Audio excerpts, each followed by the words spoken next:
साथियों, 100 साल बाद आई इतनी भीषण महामारी कदम कदम पर दुनिया की परीक्षा ले रही है। हमारे सामने एक अदृश्य दुश्मन है और ये दुश्मन बहुरूपिया भी है।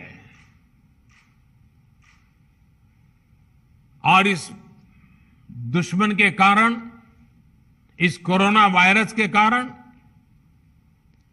हम अपने बहुत से करीबियों को खो चुके हैं। बीते कुछ समय से जो कष्ट देशवासियों ने सहा है, अनेकों लोग जिस दर्द से गुजरे हैं, तकलीफ से गुजरे हैं, वो मैं भी उतना ही महसूस कर रहा हूं। देश का प्रधान सेवक होने के नाते आपकी हर भावना का मैं सहभागी हूं।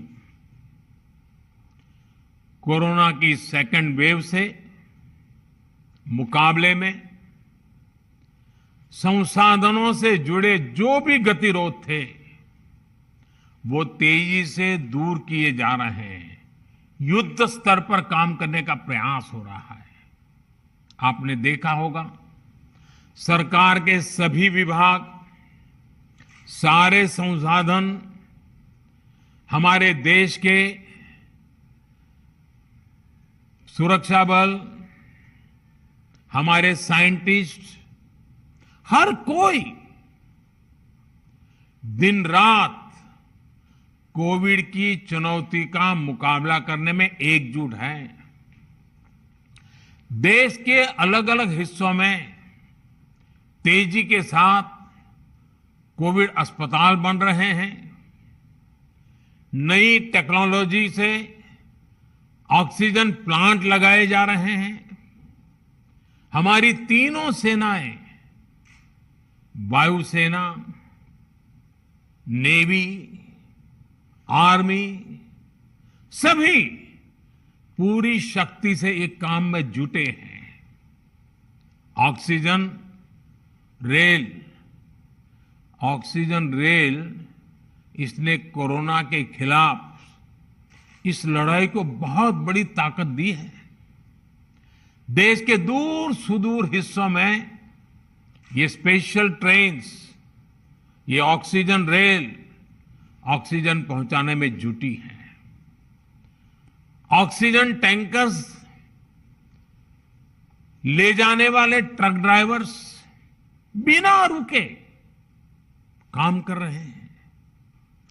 देश के डॉक्टर्स हो, नर्सिंग स्टाफ हो, सफाई कर्मचारी हो, एम्बुलेंस के ड्राइवर्स हो, लैब में काम करने वाले सज्जन हो, सैंपल कलेक्ट करने वाले लोग हो, एक एक जीवन को बचाने के लिए 24 घंटे जुटे हुए हैं।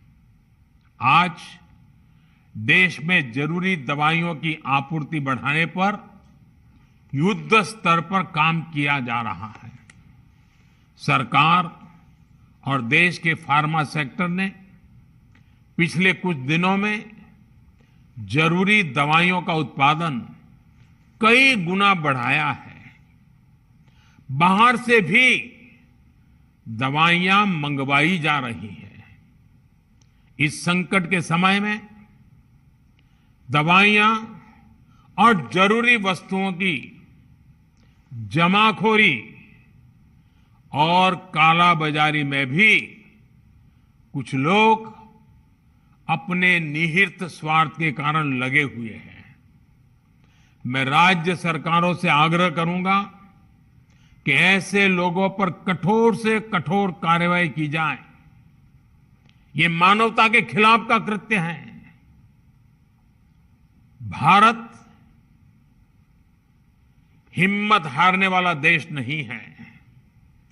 न भारत हिम्मत हारेगा और न कोई भारतवासी हिम्मत हारेंगे। हम लड़ेंगे और जीतेंगे।